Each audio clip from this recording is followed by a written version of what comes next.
Scams are a worrying problem in Hong Kong.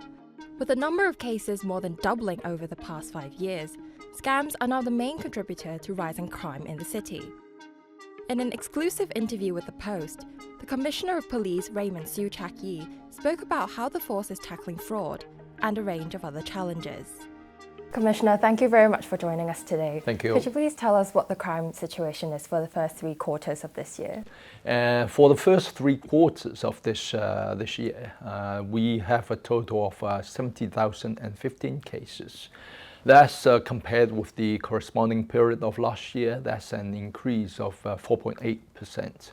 Now, the overall increase in the number of cases mainly attributed to 3 types of crimes. Okay, that's first of all deception, and also blackmail. To be exact, is the naked chat type of blackmail, and also theft. Okay, and if you talk about the number of scams for the first 3 quarters, we have 32,120 cases. That's an increase of 8.3% when compared with the corresponding period last year. Now that's when you talk about this 8.3%, that's the 2,470 cases. Okay, now that's when you compare with the corresponding period in the previous 2 years. Okay, in the previous 2 years, the respective increase in the first 9 months of the previous 2 years, 223, 222. That was an increase respectively of 39.7% and also 52.5%. So when you compare with the increase, the actual increase, okay, it has very much slowed down. But of course, we will continue to make efforts in order to, further prevent scam cases. We have set up a working group chaired by my Director of Crime and Security. And we have gathered over 10 experts, on this type of field. They include those who work in the telecommunication sector. They include some academia. Okay, we have regular meeting with them. We observe the trend, the global trend, whether there are any new type of scammers making use of new type of technology in order to scam people.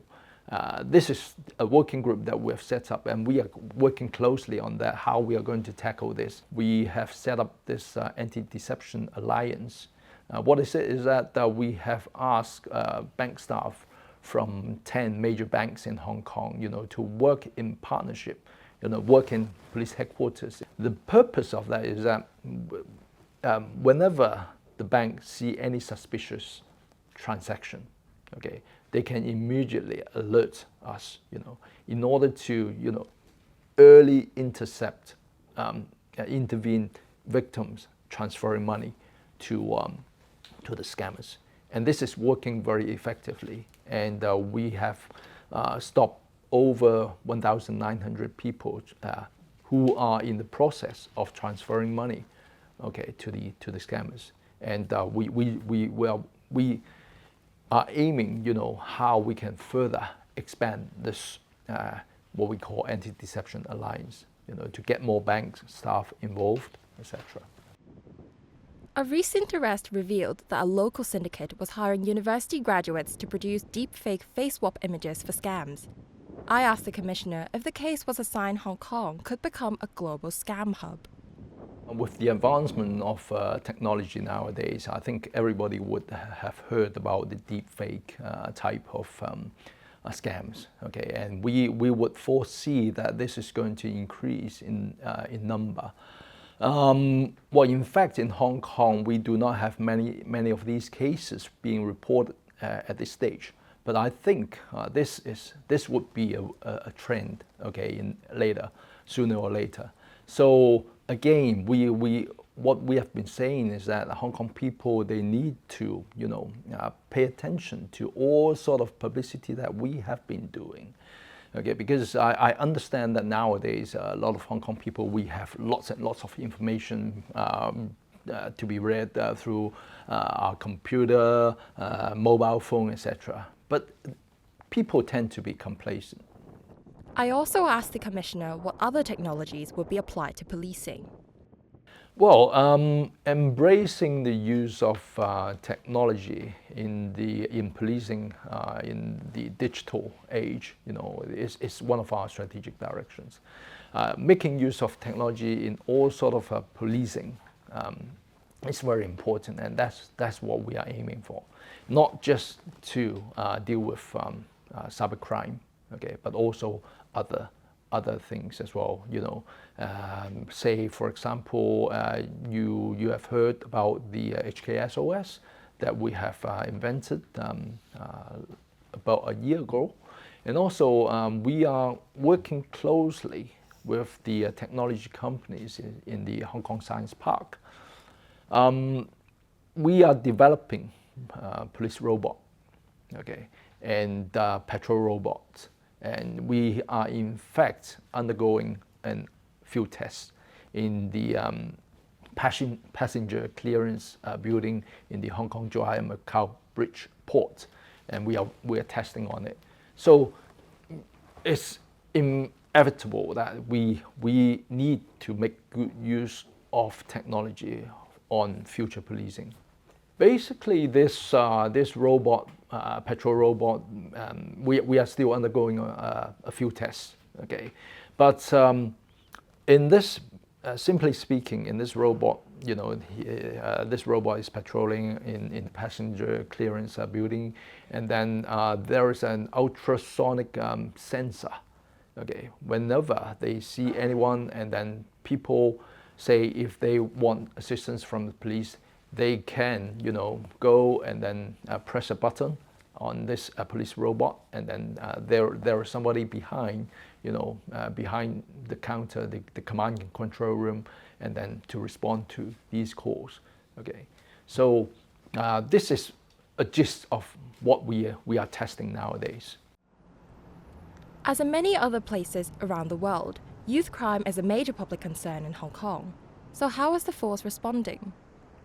In the past 2 years, we can see an increasing number of youths engaged, being lured, to commit deception, okay, or even what we call money laundering, because they act, some people pay them maybe $1,000, then they can they give out their own account, what we call stooge account, okay, to the scammers.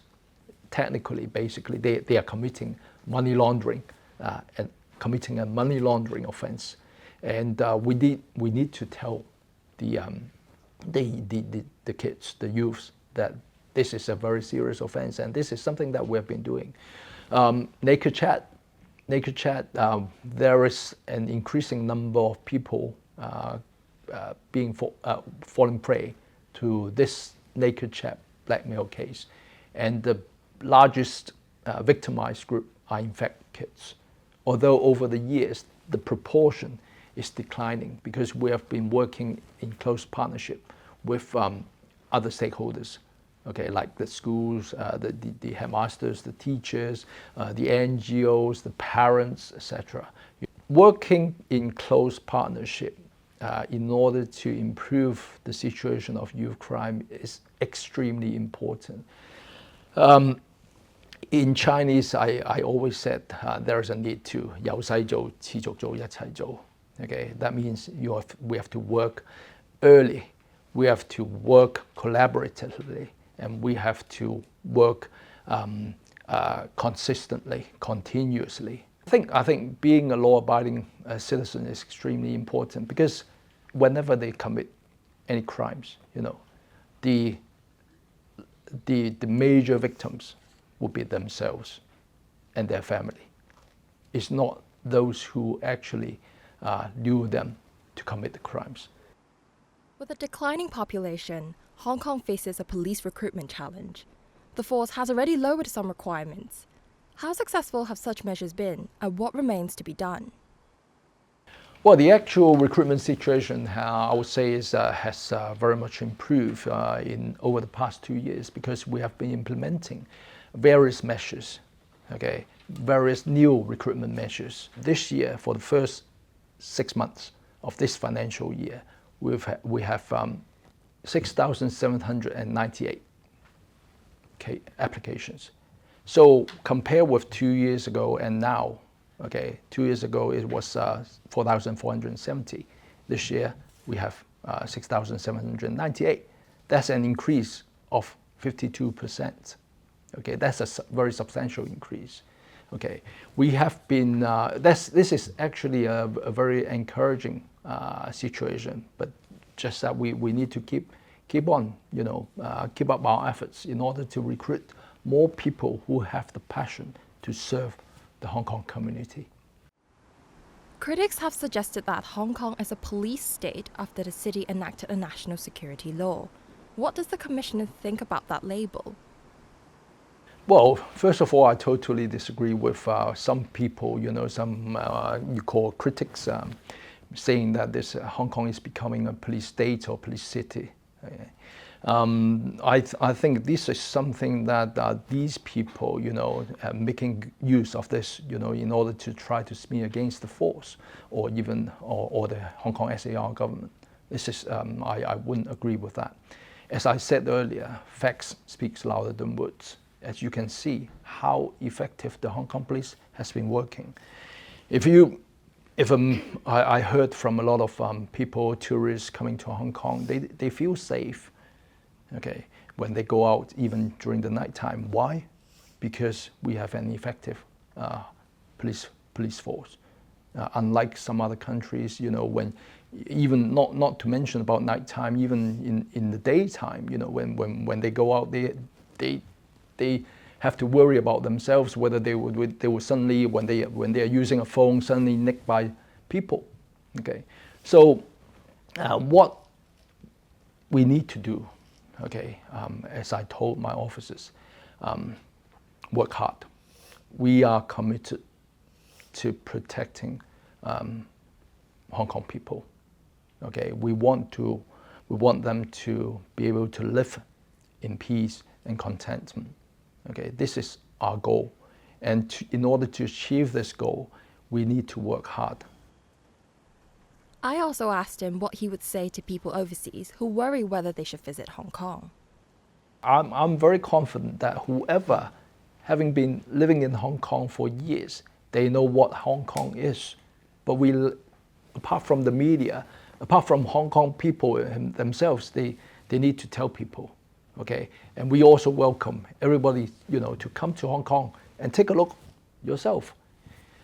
Facts, as I have repeated, facts speaks louder than words. Come and visit us, and see the actual situation. Come to Hong Kong and you will know the actual situation. There's no need for me to keep on saying, okay, just come and take a look yourself.